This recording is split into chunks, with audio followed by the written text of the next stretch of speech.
వివేక్ వెంకటస్వామి ఘాటు వ్యాఖ్యలు చేశారు. గత ప్రభుత్వంలో మంత్రులు ప్రజలను కలిసే అవకాశం లేదన్నారు.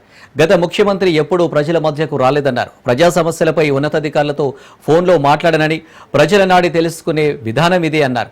గత ప్రభుత్వంలో పోలీసుల ఆగడాలు ఉండేవన్నారు. ఏ పార్టీలో అయినా గ్రూప్ పంచాయతీలు ఉంటాయి, ఏ పార్టీలో ఉండవో చెప్పండి అని అన్నారు. పాత నేతలకు ఎక్కువ ప్రయారిటీ ఇవ్వాలని మీనాక్షి నటరాజన్ చెప్పారు. కొత్తగా వచ్చిన వారికి కూడా పదవులలో అవకాశం దక్కుతుందని ఆయన పిలుపునిచ్చారు.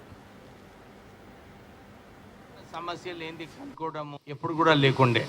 మంత్రులు వస్తుండే, డిస్ట్రిక్ట్లు తిరుగుతుండే, వెళ్ళిపోతుండే. కానీ ప్రజలు వచ్చి కలవడానికి ఆ స్వేచ్ఛ లేదు. ఎప్పుడు పోలీసు వాళ్ళు వెళ్ళండి వెళ్ళండి హరిలో ఉన్నారు మంత్రి గారు, ముఖ్యమంత్రి గారు అయితే ఎవరిని కలిసేదే లేదు.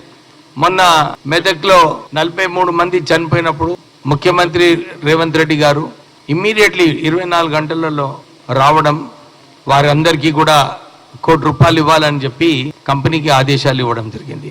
కొండఘాట్ సంఘటన అయినప్పుడు 66 మంది చనిపోయినారు. అప్పుడు కేసీఆర్ అక్కడ పోయి కలిసి బాధితుల కుటుంబాలకు ఏదైనా చేద్దామని చెప్పి ఎప్పుడు కూడా ఆలోచించలేదు. కానీ కేటీఆర్ అయితే ముఖ్యమంత్రి గారు రాలేదు, 24 గంటల తర్వాత వచ్చిండని చెప్పి ఆయన ట్వీట్ చేయడం జరిగింది. అంటే టిఆర్ఎస్ హయాంలో వారి ఇష్టారాజ్యంగా వారు చేయడం జరిగింది. రేవంత్ రెడ్డి గారు స్పష్టంగా చెప్పినారు, ప్రజల మధ్యలో ఉండాలి మంత్రులు, ప్రజల సమస్యలు కనుక్కోవాలి, ప్రజలు ఏ కష్టాలున్నా అధికారులతో మాట్లాడాలి, ఇతర మంత్రులతో మాట్లాడి వారి కష్టాలు దూరం చేయాలని చెప్పి వారు